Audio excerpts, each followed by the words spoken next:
Banking খাতে এখন 3 মাস কোনো দুর্নীতির খবর পাইনি। এটা একটা বড় ব্লেসিং।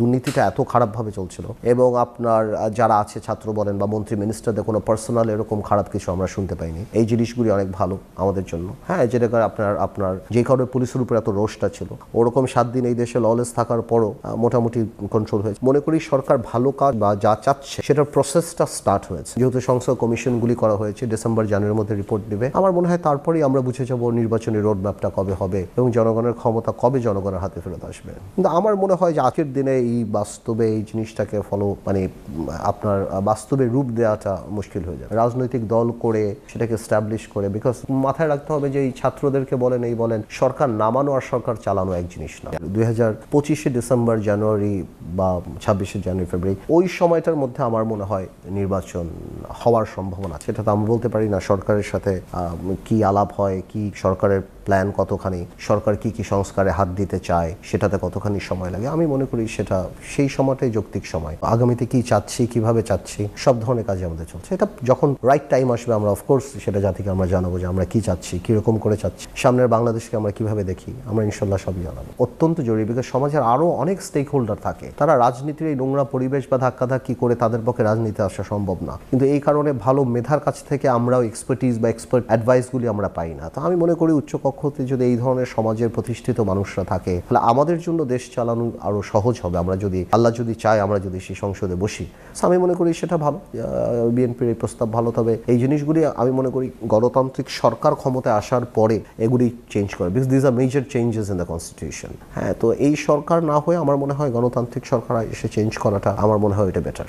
আওয়ামী লীগ যেই কাজ করেছে আমরা বারবার ওই হৃদয় তাকিয়ে দেখবো যাতে কোনোভাবে জানি আমরা এই কাজ না করি। আপনি শুধু ওই কিতাবের দিকে তাকিয়ে যদি মনে করেন যে বাবা এগুলি করবো না, তাহলেই তো আপনি সাকসেসফুল পলিটিশিয়ান হয়ে যাবেন। যে আওয়ামী লীগ কি করেছে এই সময় ওইটা করবো না। তা আমার মনে হয় বাংলাদেশের রাজনীতির সবচেয়ে ভালো গাইডলাইন এখন আওয়ামী লীগ যা যা করেছে তা না করলেই অন্ততপক্ষে ক্ষমতায় নাও আসতে পারে। সো ইটস নো মোর পলিটিক্সে থাকে সাম দাম দ্বন্দ্ব ভেদ, আওয়ামী লীগ নিয়ে আসছে খুন গুম। পলিটিক্সে আইদার সাম থাকবে, দাম থাকবে, কিনে নেবেন বা খাতির করবেন বা দ্বন্দ্ব করবেন বা ভেদ করবেন, এই চাণক্যের এই কথা। আর আপনি সাম দাম তো না, একটা হলো আমি আর একটা হলো ডামি, ক্যারেক্টারই চেঞ্জ করে দিয়েছে বাংলাদেশে। তো আমি তাই বলছি যে আওয়ামী লীগকে সবসময় স্মরণে রাখতে হবে, যার কারণে আপনি ওই ভুলগুলি না করেন। না দেখুন, আমরা প্রতিশ্রুতিতে এরকম থাকবে যে আমরা এরকম একটা সিস্টেম ডেভেলপ করতে হবে যেখানে আমরা ইচ্ছা করলেও দুর্নীতি না করতে পারি। সো সিস্টেম ডেভেলপমেন্টটা অনেক ইম্পর্টেন্ট। সো আজকে যেমন মিডিয়ারা যখন ওপেন হয়ে গিয়েছে অনেক কিছু, এখন আওয়ামী লীগের ব্যাপারটা হলে আওয়ামী একটা বেহায়া রাজনৈতিক দলে পরিণত হয়ে গেছে। মিডিয়া লিখলেও আওয়ামী লীগ দুর্নীতি করবে। আমি বলতাম না যে খুল্লা দুর্নীতি করবে। যার 5 টাকার মালিক নেই, যেটা বাল্ব কোনোদিন লাগে নেই উনি পাওয়ার প্ল্যান্টের মালিক, যেটা 5 টাকা ব্যাংকে নাই ব্যাংকের মালিক হয়ে গেছে। এটা সবাই জানতো। দরকার ছিল কি এরকম দুর্নীতি করার? এরকম দরকার ছিল না। তো এই যে স্টেট প্যাট্রোনাইজ দুর্নীতি, এবং আমরা চাই যে এই দেশে আমরা এটা প্রস্তাবে দিচ্ছি, আমি আপনাকে আগেই বলে দিচ্ছি, আমরা এটা প্রস্তাবে দিব, আমাদের প্রস্তাবে এটা খুব ইম্পর্টেন্ট যে যাদের কর্মকাণ্ডের জন্য বিদেশের মাটিতে আমাদের বদনাম হয়, এই যে মন্ত্রী একজন জাভেদ, উনি 700 বাড়ির মালিক, বিদেশি পত্রিকা ওনার নাম আসছে, এতে আমার দেশের কি রেপুটেশন নষ্ট হচ্ছে না? তো ওনাকে তো আপনি অর্ডিনারি চোর হিসাবে ট্রিট করতে পারবেন না। হি ইজ এ স্পেশাল চোর, and for that you need special ল।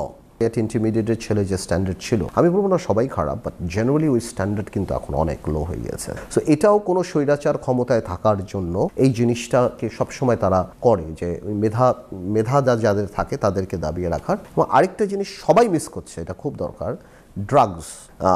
যেই পরিমাণ ছেলেরা বা যেই পরিমাণ ছেলে মেয়েরা বা সমাজে, অনেকে লজ্জায় বলে না, যেই পরিমাণ ড্রাগ হয়ে গিয়েছে না, আওয়ামী লীগ, আমি মনে করি আগামী সরকারের, কারণ এখানে আমার ডাইরেক্টলি ইনডাইরেক্টলি 50 লক্ষ ছেলে পেলে এর মধ্যে আপনার জড়িত বা এফেক্টেড, তাদেরকে এরকম একটা বড় যুব সমাজ যদি এদেশ থেকে ধ্বংস হয়ে যায় তাহলে আমাদের কিন্তু সামনে অনেক ঝামেলা হবে। শিক্ষার মান এবং স্বাস্থ্যের মান, এখন আমাদের মান নিয়ে কাজ করা উচিত। আমাদের দৃশ্যমান ডেভেলপমেন্টের চেয়ে কোয়ালিটি অফ লাইফ, সেটাকে আমার মনে হয় আগামী সরকারের কাজ করা উচিত, যেটা খালি চোখে দেখা যায় না কিন্তু মানুষ রিয়েলাইজ করবে যে না, এই মানটা অনেক উপরে উঠে যাচ্ছে।